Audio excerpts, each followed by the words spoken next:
Fred began by talking about an hors d'oeuvre and a main course. There is such a thing as a main course and afters. I leave you to decide which of us has done which. I think I am very particularly happy to be here tonight giving the other half of this ensemble, as it were, of talking about my father and his books here at a meeting at the Evangelical Library. The Evangelical Library meant so much to him. Probably most of you friends who were with him over the years in the Evangelical Library, people like Mr. Micklewright and all the rest of you, you knew this. You knew how much he loved the work of the Evangelical Library, how much he loved working first with Mr. Williams and then with Mr. Sayer. This whole idea of this great library full of Christian books, this great heritage and treasure of ours, it meant so much to him. We were talking earlier about numbers of members. I think he could never quite understand why there weren't thousands and thousands of people all cramming in for membership and all taking out hundreds of books all the time. It was a work that he felt was a great work of God, and I know he himself counted it a tremendous privilege to be involved in it. It all began in such an extraordinary way, how he came across Mr. Williams through a mutual friend of theirs, a chemist somewhere in North London, who brought these two men together. And from that moment on, here was the work of the Evangelical Library. And I think it's peculiarly fitting, perhaps, that we are talking about his books here tonight. Now, it's a very difficult thing for me to do, really. To start with, the title says, him and his books. Well, I think we found some difficulty in deciding on a title, and I think perhaps I will be forgiven if I broaden the spectrum slightly. By the way, I'm not coming here to talk about all the volumes on Romans and Ephesians. Somebody once said to me when they knew I was going to do this, they said, why are you doing that? Because Ian Murray did it so magnificently in the Thanksgiving service anyhow. Well, I'm not going to talk like Ian. Ian was talking about him and his books. This really is about him and his reading. Now, it's a great subject, this. And I'm very aware that as I start on it, I can see a lot of you here. Friends of his from the early Evangelical Library days, as I say, ministers, his sons in the faith in the Westminster meeting, the fraternal, the Westminster Conference. You all know so much about him and his love of books. And I'm perfectly certain that probably as time goes on, you're going to say, my goodness, she hasn't mentioned that, or I don't agree with her about that. Quite likely. I can really only deal with this personally. And if I leave anything out, or if I don't put the emphasis that you wanted, please forgive me. I can only do it, as I say, as I myself saw him. Well now, personally, if I'm to be quite honest, I think I must say that on a very human, personal level, I miss him along the whole line of reading, almost more than any other way. A lot of my friends who had lost those dear to them said, it's funny, you know, it's the little things that bring back your loss to you. And I'd heard them, and I'd understood the kind of thing they meant. But I must say that one of the most shattering experiences I had really was after the great mixture of sadness and of glory, really, of the funeral service and of the Thanksgiving service here in the chapel. This sense we had that he had gone to be with the Lord in glory, that his weakness was now over. And I remember about a few weeks later, I was in the public library and I was looking along the biography shelves. And I had recently been reading the lives of all that remarkable family of Bensons, Archbishop Benson and his able sons, the man who wrote for Punch and E.F. Benson and all the rest of them. I'd been reading them. And suddenly along the bookshelves, I saw a book called Bishop King of Lincoln. I thought, now he must have been around about the same period as Archbishop Benson, who had also at some point been at Lincoln. And I thought, when I get home, I must ask my... And I realized I couldn't ask him. And it was then I realized this great loss I was suffering, this great reader, this friend of mine in reading. He wasn't there anymore to talk about it. And you see, I knew perfectly well, how many of us have heard of Bishop King? Not many of us, I'm sure. But he would have known about Bishop King. He would have known where he came from, where he went to, what his relationship with Benson was, where they disagreed, how evangelical he was, all these things. And he's not there anymore to answer these questions. And I still find, and I'm perfectly certain that I'm speaking here for Anne as much as for myself, that so often when one finds a new writer, there are some not new in themselves, but new to me, I still miss this. I was put, and I'm very grateful for this, onto that remarkable little book, The Force of Truth by Thomas Scott. John Marshall said to me, have you read it? And I hadn't. And I found it and I read it, and it was a most remarkable book. I've discovered J.G. Philpott, the old Baptist preacher, and I have enjoyed him very much indeed. I've been discovering about Vicar Pritchard of Wales. All these people that I didn't know about before. Somehow the edge of the enjoyment goes off, because I can't go to my father and say, now what about these? What about Philpott? What was his influence exactly? How about Thomas Scott? Isn't it remarkable the way that he wrote this book and so on? And so I do miss him along this line, because as I say, it was a line along which I peculiarly appreciated him and all that he had to give. Fred has given this picture already of his sitting in this armchair. We've got a photograph of him in the family. It's my favourite of all the photographs.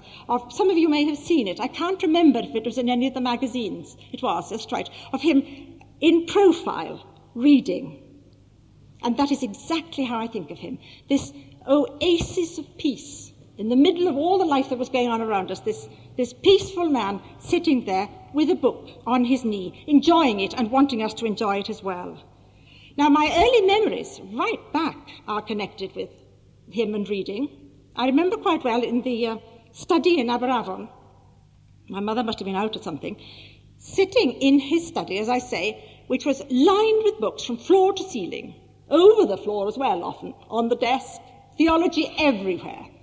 And here I was sitting, I must have been, well, I certainly wasn't at school, sitting on his knee while he very seriously read to me from The Littlest One, his book. Now, I don't know how many of you know it. It's a book of poems, an enchanting book of the 20s and 30s of poems for children.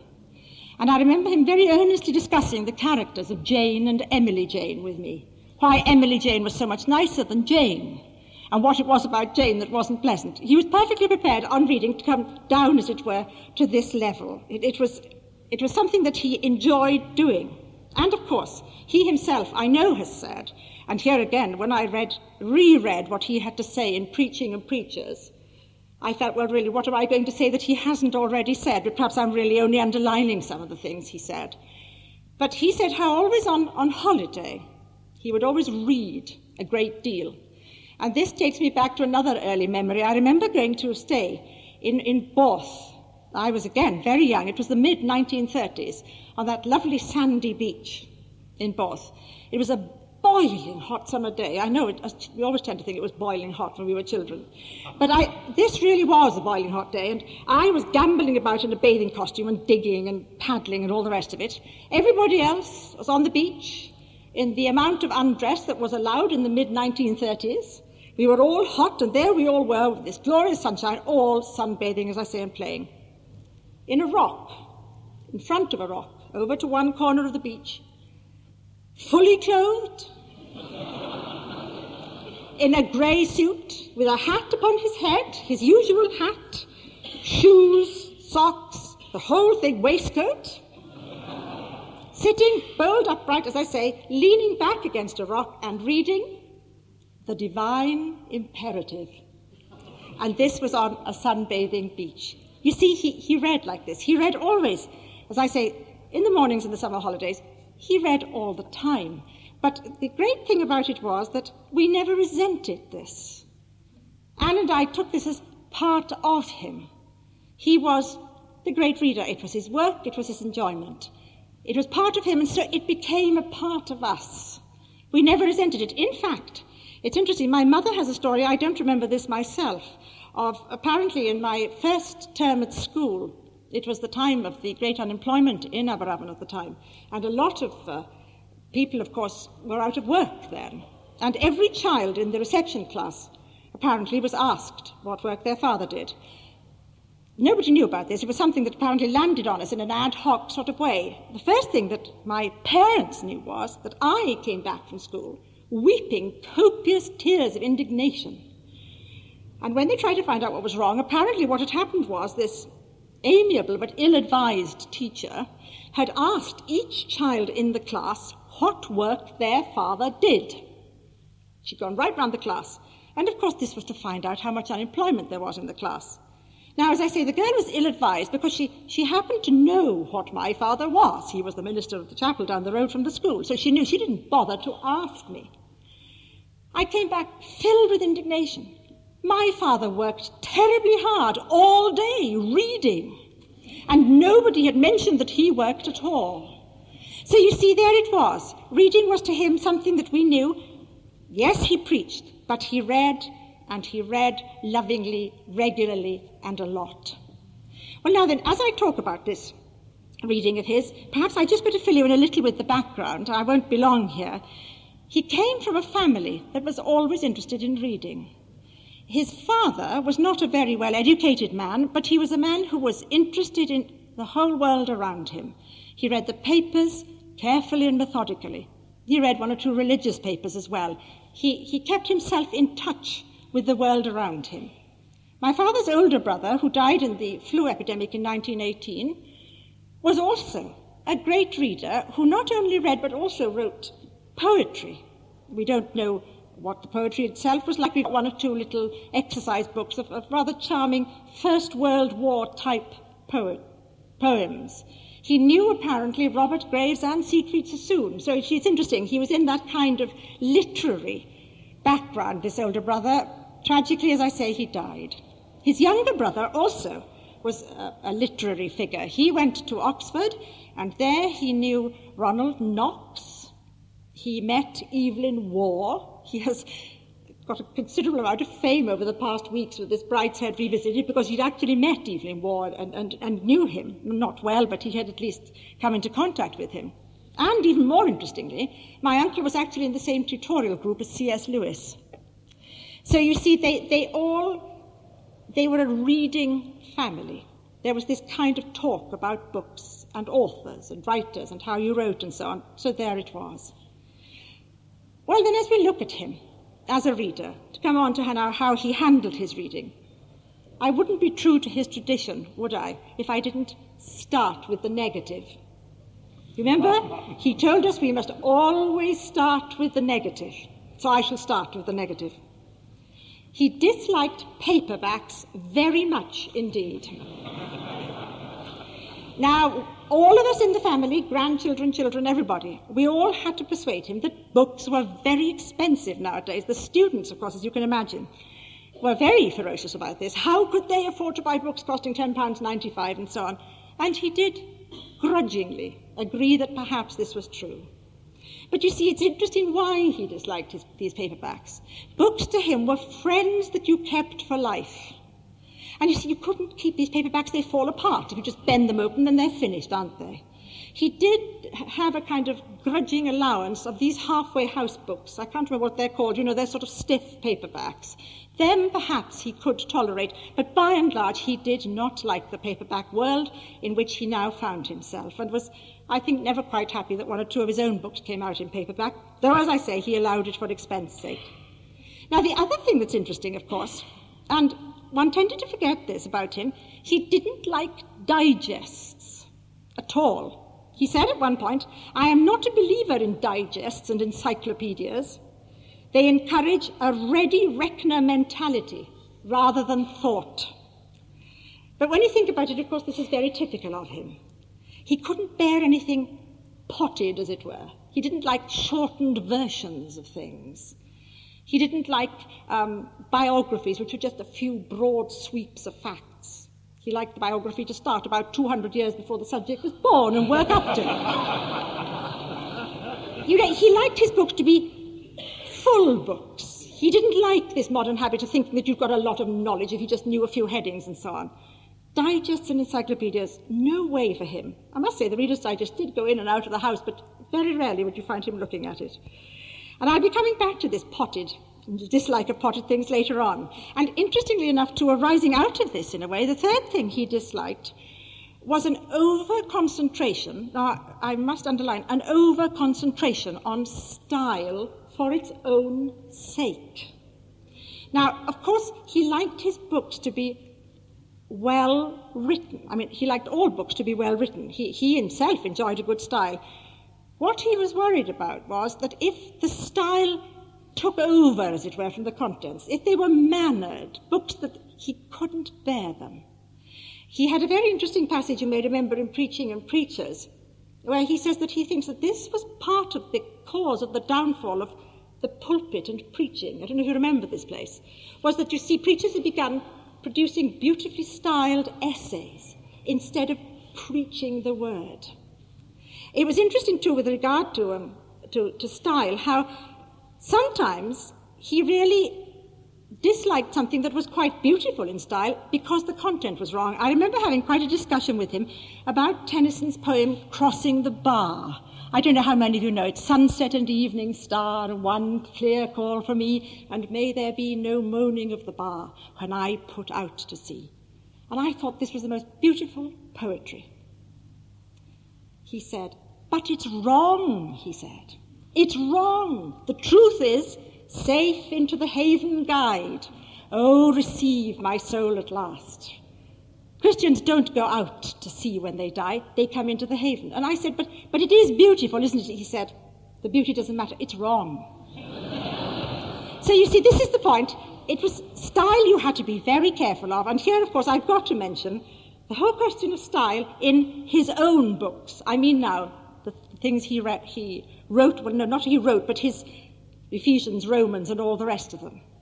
My goodness, he did have some problem with his editors. Especially, I remember one day, right at the very beginning, one of the very first books he brought out, the very earnest editor, it was a very early book, very earnest editor sent him back his manuscript covered in alterations, nevertheless instead of but, or although instead of something else, and on it would go, or an adjective instead of a noun, or in the margin, don't you think there are too many adverbs in this line? My father almost threw the manuscript at me and said, cross it all out, he said. Put it back in the original and leave it alone.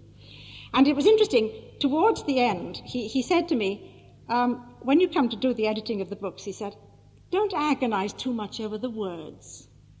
Now, he was perfectly prepared for anything that was repetitive or, where he'd already said it, or at the beginning, for instance, he didn't want the same thing repeated over again. He didn't mind these first paragraphs and so on. But this desperate fuss about the exact word all the time.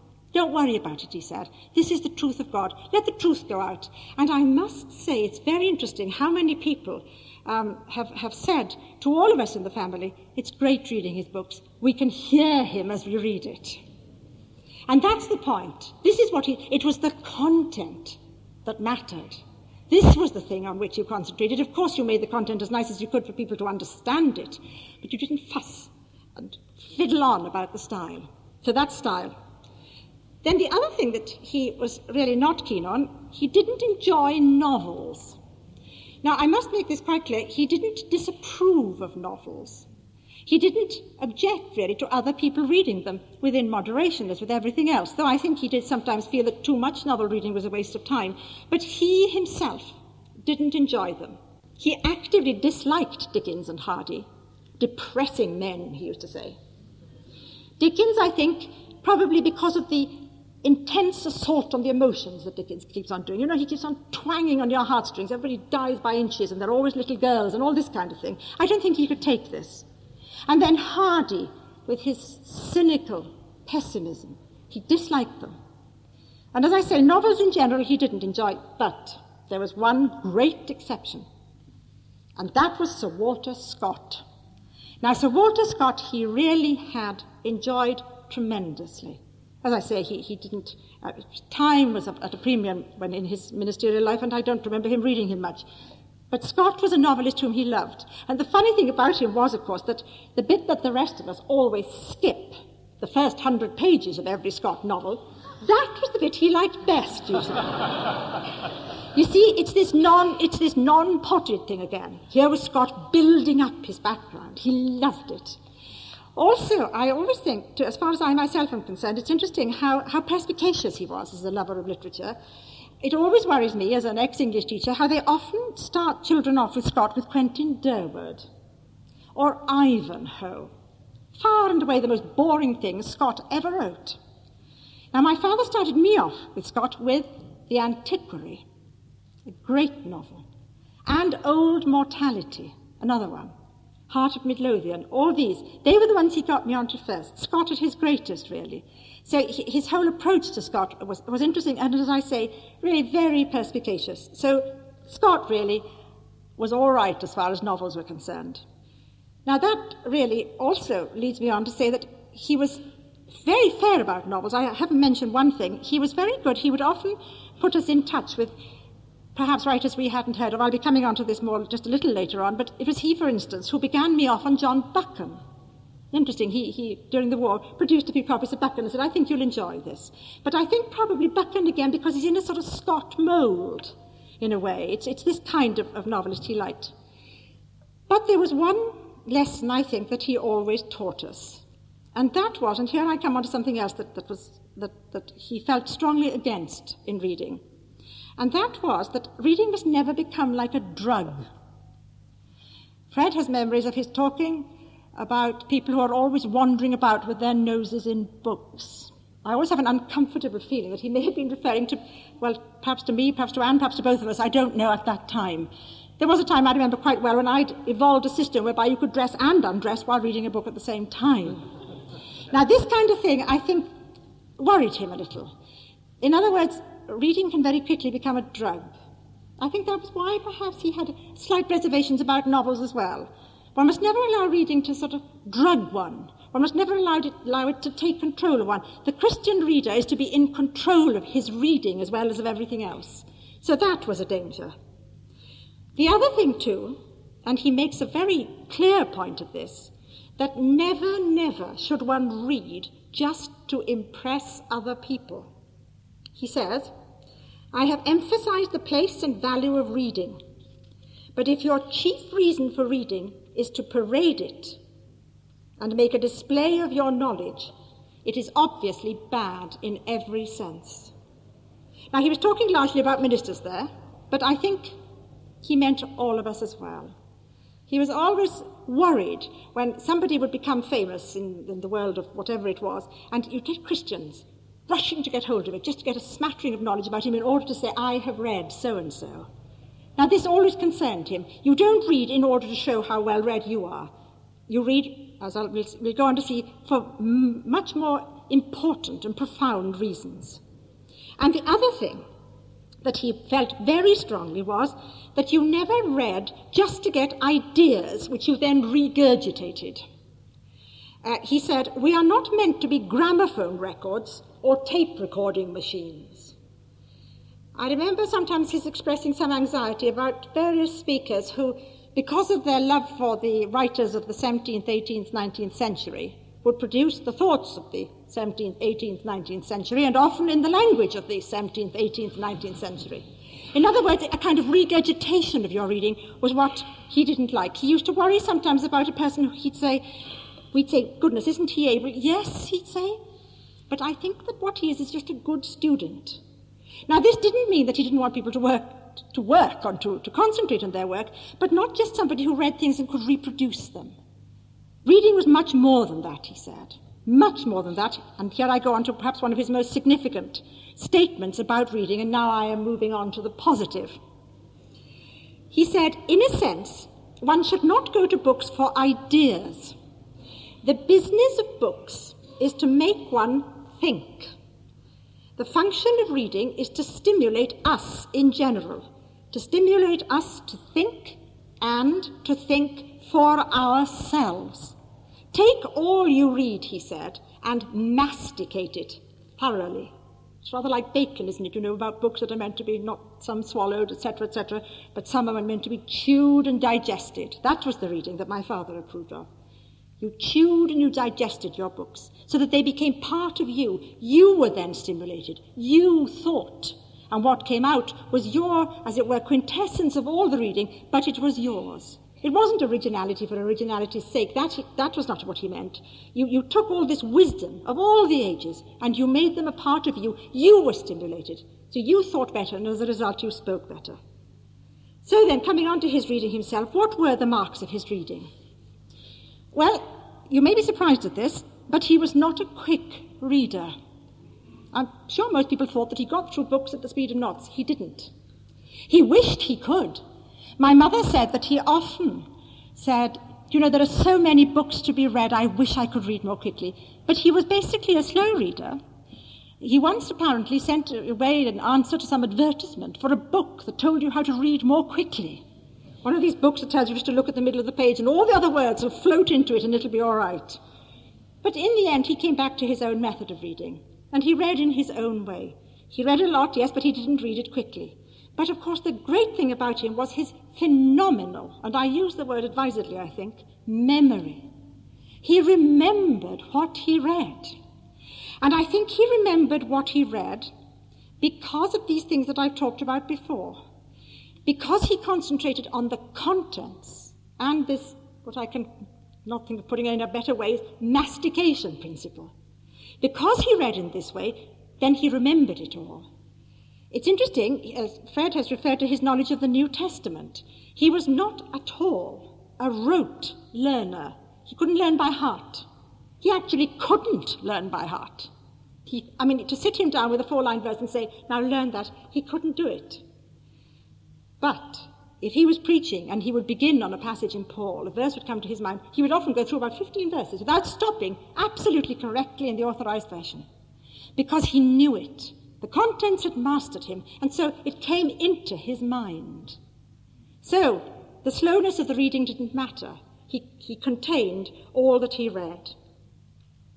May I say, incidentally, it's quite interesting on this knowledge of the Bible, though she would, I think, be very annoyed if she knew I was saying this. My mother, I think, probably could hold a candle to him in the Old Testament. He would often have to turn to her over some of the stories, and if he wanted to know the names of the 3 daughters of Job, for instance, Mother would know them, the 3 of them. This kind of thing often. She had a good sense, she has a good sense of the Old Testament stories, and he would often turn to her and say, now, where does that story about whatever it was come? But on the New Testament, the epistles of Paul, he was matchless. Now, with regard to his reading himself, his general reading, I think the amazing thing really was the breadth of his reading, the extent of it. And as I say, this is what is so difficult really to know even how to begin to handle. He was a very wide reader indeed. Fred has mentioned some of it, and really I can only underline some of the ways in which he read. He said at one point, he had been asked, obviously, about the chief function of reading. I've said about the stimulus, that was the main thing. But he then went on and said, what then is the main function of reading? It is to provide information.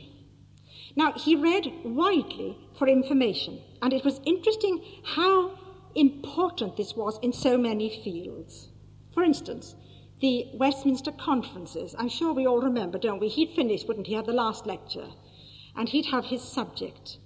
You know, how he'd read it all, how he'd got all these facts, how he chaired all these meetings, and he knew all the speakers' facts, as well as they did often, sometimes a little better. I remember once in the very early days his reminding the speaker of something that he hadn't actually put in his own lecture. He read widely for information of that kind. He also read for information in other ways, and this is where I often think that he has, certainly as far as I myself am concerned, a lot to teach. He read for information on very basic things, and here we have a very interesting story in our immediate family. Our elder son had to have a series of eye operations, and at one point my father was away, and Christopher began producing some very unpleasant, frightening symptoms. And the doctors were completely baffled by them. It was almost like that bit in Christopher Robin, you know, all sorts and conditions of famous physicians almost came hurrying round at a run. But certainly they were called in, these strange, distressing symptoms that this boy had. And they began to discuss what it was. Was it something psychiatric? Was it this and that, and nobody knew what it was. In the end, they were going to send him to a series of specialists. At this point, my father came back from his holidays, came back to find us all very anxious about him, and he said, well, now tell me about this medical system, wasn't it really? And we told him the whole story. And he said, the next time you take him to the outpatients, I'm coming up with you. So Christopher and I went up to the outpatients. My father came with us. And, of course, it's great. The old boy network amongst doctors is terrific. Doctors can always go in and say, well, I'm a doctor here and this is fine. So they let him in. And he asked the young houseman, I suppose it was, if he could see Christopher's notes. And as I say, because imagine one of us asking to see the notes. You know what happens in hospitals if you ask to see anything, a temperature chart or anything. However, here was this old doctor who he couldn't do any harm with the notes, so they handed him Christopher's notes. And he sat while Christopher was being seen and everything, and there was considerable conversation going on, going through the notes, carefully and accurately. And the consultation was over. He made notes. That's another thing, by the way. He said you should never read without having a notepad at your side and a pencil, so that anything you read, anything that struck you, you could write it down. So he went through the notes carefully. He didn't say anything. He came home, got out the notes, and he then went. Now, the doctors, if there's any doctor here, they'll know what I mean. There's a huge book of medicines, a great big sort of thing telling you every medicine that is made. It's brought out afresh every year. He went to this book. He always had one of these. He looked it up, and he found that at a certain point, Christopher had been given a certain drug. He found out about the drug in his compendium of medicines, whatever it's called, and read there the side effects of the drug. In other words, he had read the information. In other words, you see, instead of just talking about things and airing theories, may I say his winged words about the current state of some young doctors were marvellous to hear afterwards. But you see, he read. He never put forward theories and great ideas on things that could be a matter of fact. He always made certain that he knew his fact, and so he read them. And, of course, once we had discovered about this medicine, it was passed back to the doctors, who all had to agree, yes, of course, this was the reason, and everything was perfectly all right, and the symptoms went. So, facts. But more than this, again, telling you a family story. Our younger son, as many teenagers do, at one point flirted dangerously with transcendental meditation. And was talking endlessly about it, of course, and discussing it with everybody, and saying he'd been reading these marvellous books that were going to set the world right, and it was all great from the standpoint of 15 years old. So my father said, well, now, what are these books? This is the great thing about grandparents, isn't it? They have time to talk. And so Jonathan produced the book by the Guru, a man called Lobsang Rampa. I always have to think, I have a tendency to say Lapsang Souchong, which is a kind of tea. But it actually was Lobsang Rampa. And my father said, I'll take that book, I'll read it, he said. So he took the book with him and went off preaching in Manchester, actually in the Free Trade Hall. And they had a great service on this particular evening. And as he came home in the train that evening, he thought he would read Jonathan's book. And he read it from cover to cover. He did say that he had a slightly uncomfortable feeling. The book was a little paperback with a picture of a sort of Chinese face. The book was called, may I tell you, The Third Eye. And in the Chinese face, there was an eye in the middle like that. A most bizarre-looking cover, hideous, with this eye glaring out from the cover. He did have a slightly uncomfortable feeling that the people who had heard him preach in the Free Trade Hall, if one of them was sitting opposite him, would wonder quite what was going on. However, he read it. He read it with care. He read it seriously. He took notes on it. And when he came back, he went through it with Jonathan. In other words, the tendency so often, isn't it, with young ones, is to say, oh, but goodness sake, that's all rubbish. You forget about transcendence. That's nothing. You grow out of that. Not at all. He wanted to know just exactly what it was that was getting hold of this boy. And he went through, he He said where the points were good, but he pointed out where they were dangerous. And because he had read it, he knew the book far better than Jonathan did. And as a result, the information that he had acquired made him able to deal with this kind of situation. And I'm sure you could all multiply these stories in so many other occasions. This reading for information.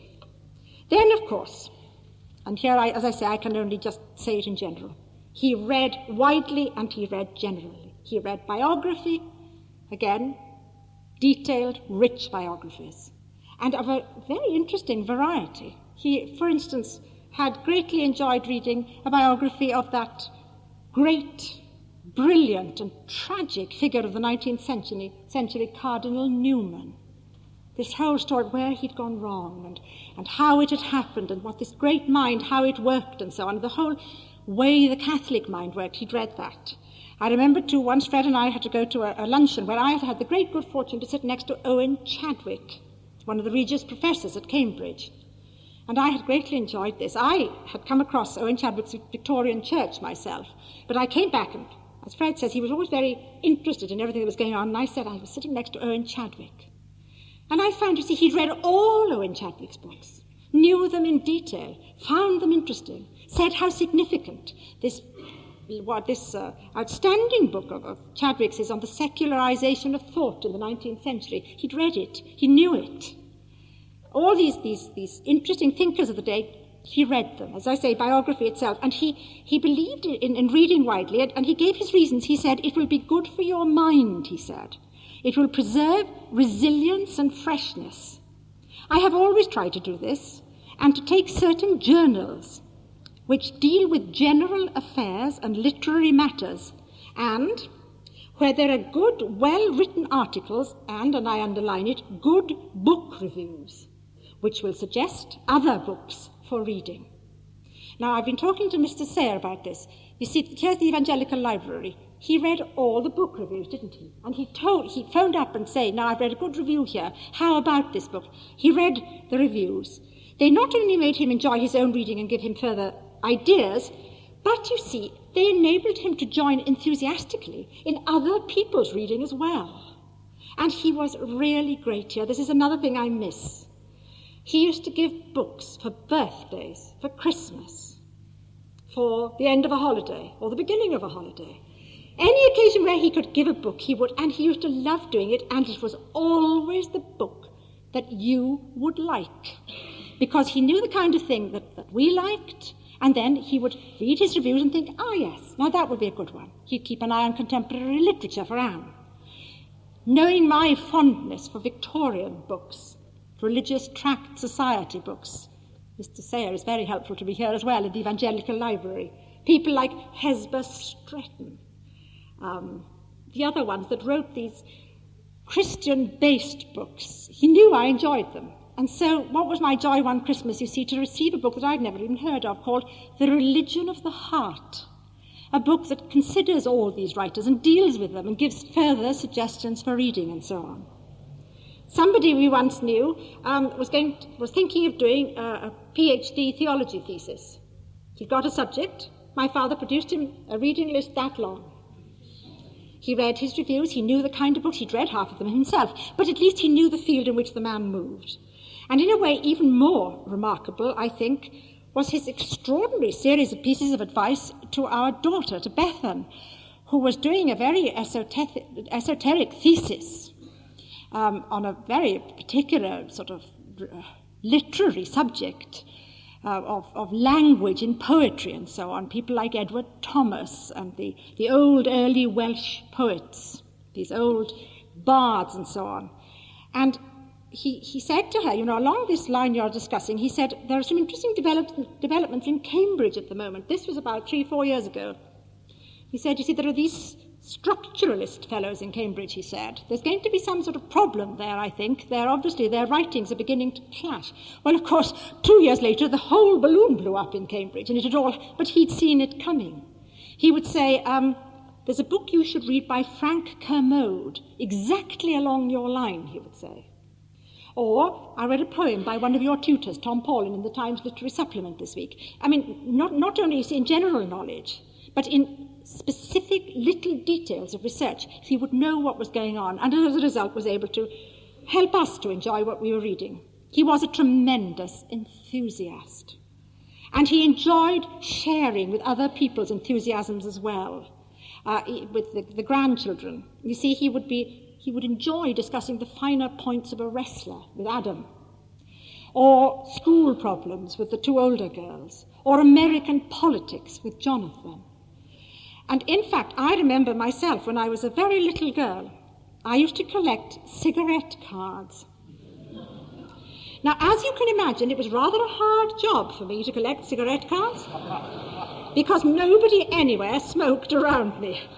There were very few members of the church in Aberavon that smoked either.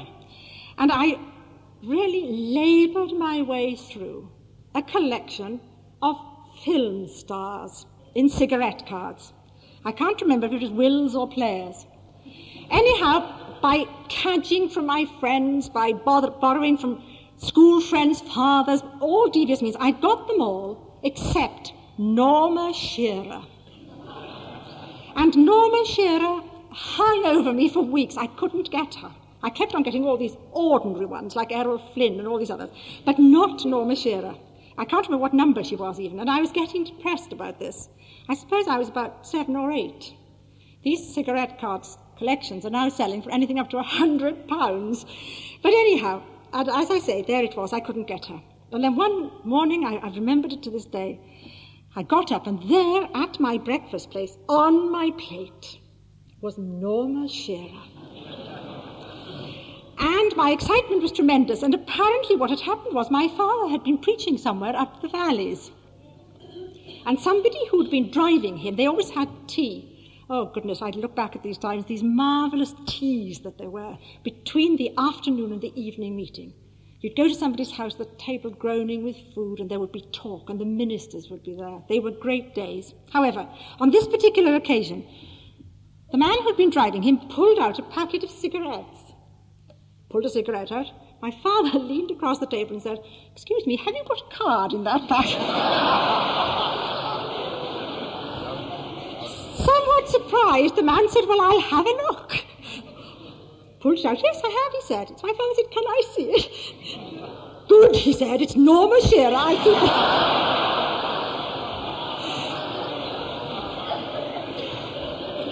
Now, you see what I mean. I'm now off my point, aren't I? But it was part of it's part of the thing that made him such a great reader. He joined in with it all. That was why it was so, ministers have said so often how much they loved him coming to preach for them. He'd join in with the enthusiasms and everything, and it didn't matter what it was. Whether you were reading great tomes of philosophy or whatever, or whether you were a little girl collecting cigarette cards, he'd join in with you. And he would enjoy it with you, and your pleasure was as much to him as his own pleasure in finding it. Then, and this is very significant of him as a reader, he believed, of course, in relaxation. Now, on the whole, if people do a lot of reading, people say, well, when you get tired, go out and have a walk, or play a game of tennis, or watch television or something. Not my father. He has a sentence which I think is very revealing.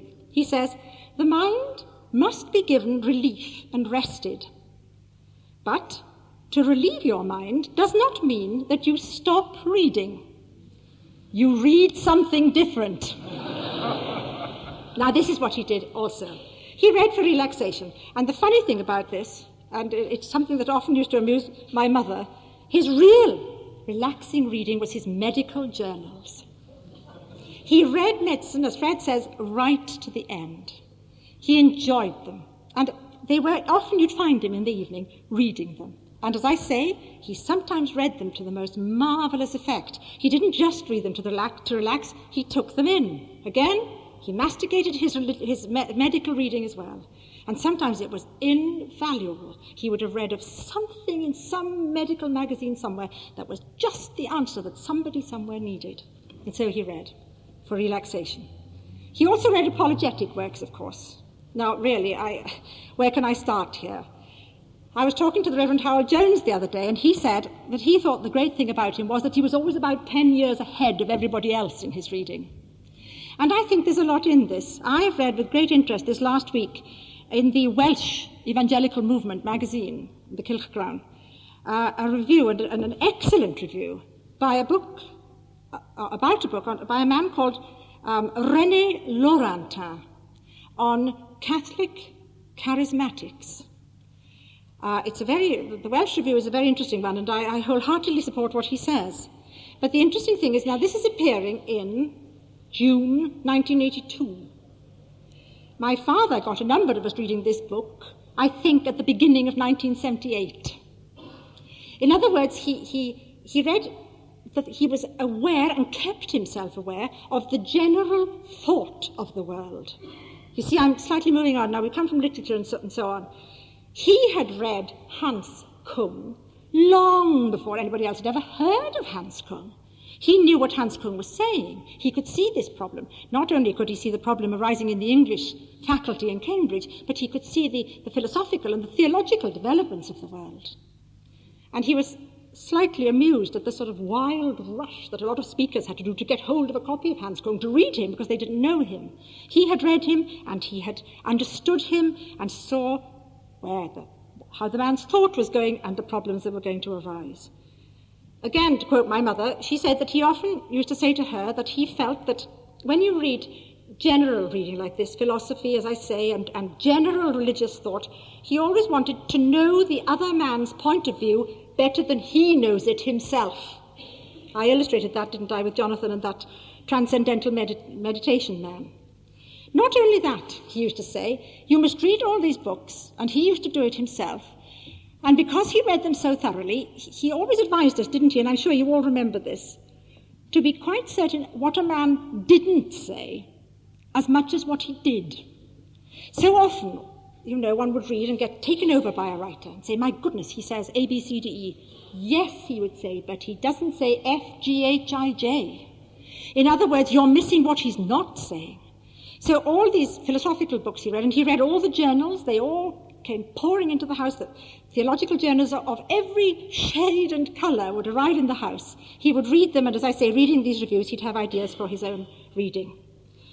Not only that, he felt that it was important for us all as Christians to know what was going on in the world around us. One of the last books he gave Fred and me was a book by this man, Harry Blameyer, or Blameyer. I'm sure some of you have read him.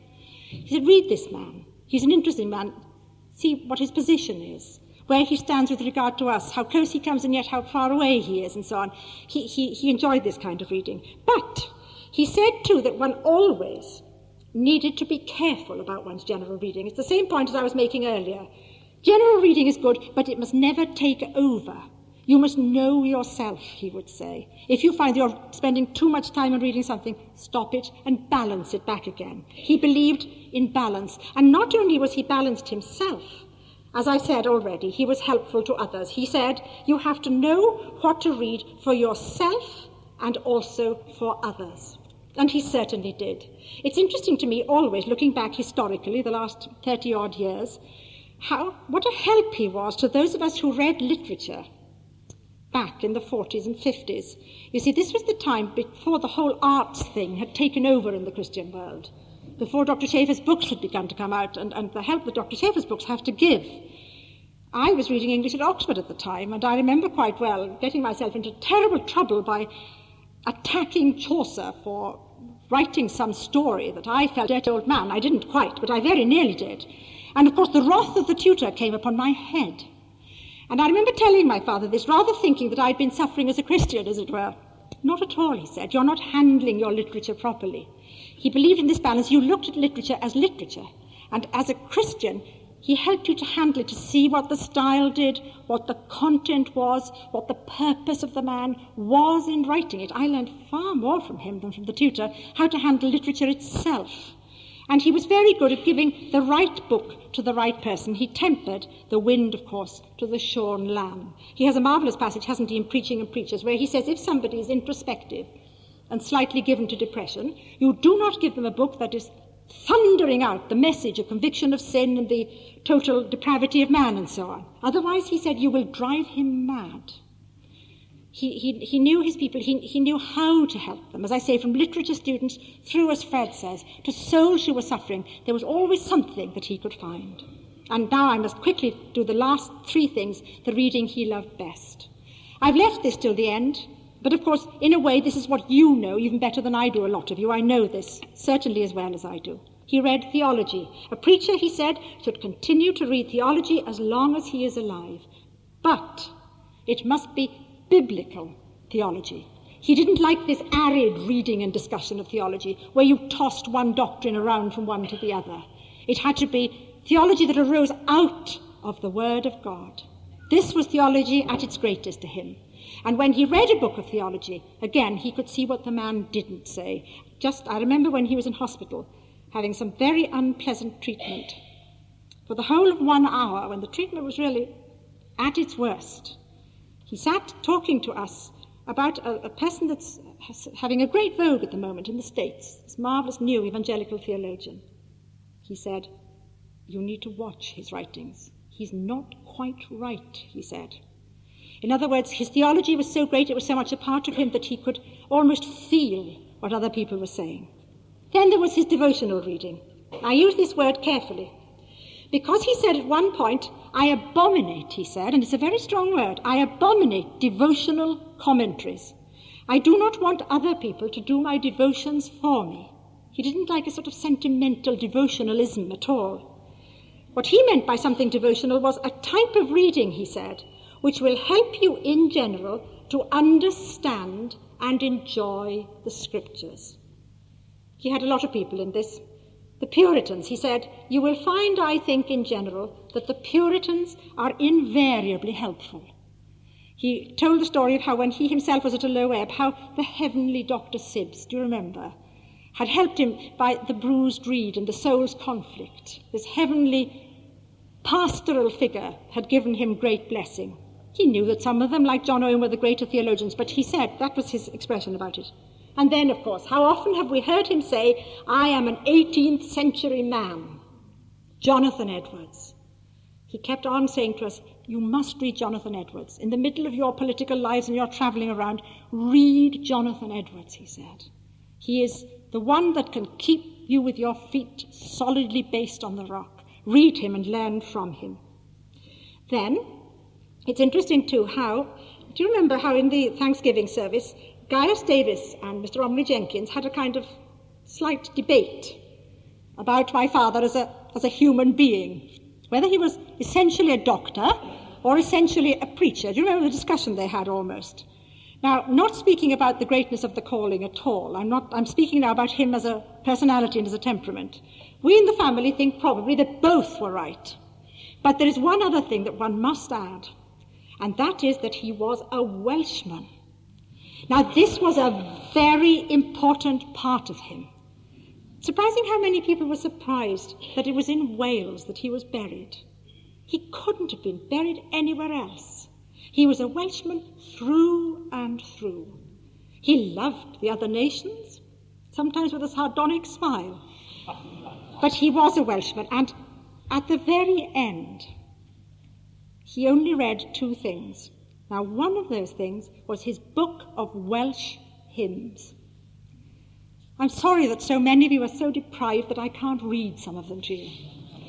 These men, you see, these transcendental, in the right way, poets, with their marvellous imagery, their great grasp of doctrine, the wonder of their love for God, the tenderness of their application of the gospel message to the soul. He loved them. And as I say at the end, it was that book was the one of the 2 that was by his side. Always a Welshman. Then, of course, he loved church history and biography. Now, this is so obvious that I really needn't go on. You all know this. What was the Westminster Conference doing? What was he always telling us to do but to read church history and biography? He loved it for itself. Again, it had to be a detailed biography. None of these potted things. That's why he always enjoyed big ones, like, Mr. Dallimore's book on Whitfield, or, some of the earlier ones with their great concentration of detail and so on. He also felt, I think, that reading biography provided a balance. He said the best way of checking any tendency to pride in your preaching or in anything else that you may do or may be, is to read on Sunday nights the biography of some great saint. And all I want to do really is to illustrate this by 2 short stories. First of all, this reading on Sunday night. The beginning of 1954, he was reading through D.E. Jenkins's Life of Thomas Charles. Some of you probably know it. Big tomes again. And for several weeks in January and February, he would read bits of this aloud to us on Sunday evenings as we were going around getting the supper and so on. He'd be sitting there in the chair reading bits aloud. And in these 2 particular months, Thomas Charles was having terrible trouble with the lady whom he subsequently married.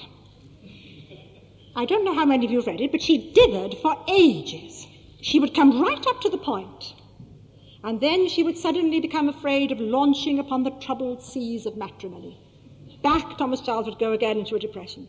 On and on, week after week, this went with the letters. He loved the letters, didn't he, in biographies, going back and forth. In the end, one glorious Sunday night, she said yes. And I assure you, we were all really rejoicing in this. In fact, if I am to be very honest, I have to confess that the Sunday night before Fred and I were due to be married, he was reading bits out of Thomas Charles. I actually found myself thinking to myself, oh, bother, I won't be here next Sunday night.